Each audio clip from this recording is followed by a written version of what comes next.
You know, every big story has that one character who just shows up out of nowhere and totally changes the game. Well, that's exactly what happened on September 15th, 1777, and his name was Kazimierz Pulaski. But to really understand his story, you have to know where he came from.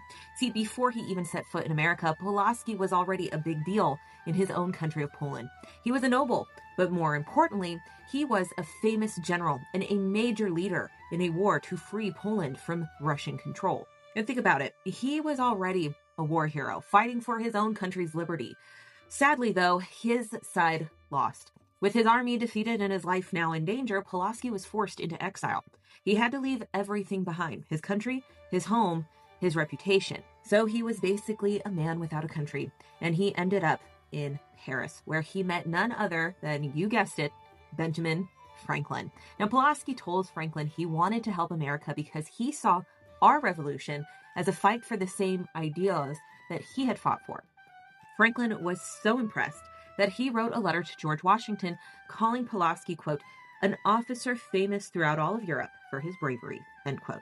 So Pulaski sailed all the way to the United States, and on his very first day with the army, he showed up just in time for one of the Revolution's biggest battles. Washington had a major problem. See, he had all of these American soldiers, but his cavalry, the guys on horses, were a total mess. They were just a bunch of guys on their own horses with no real training or strategy.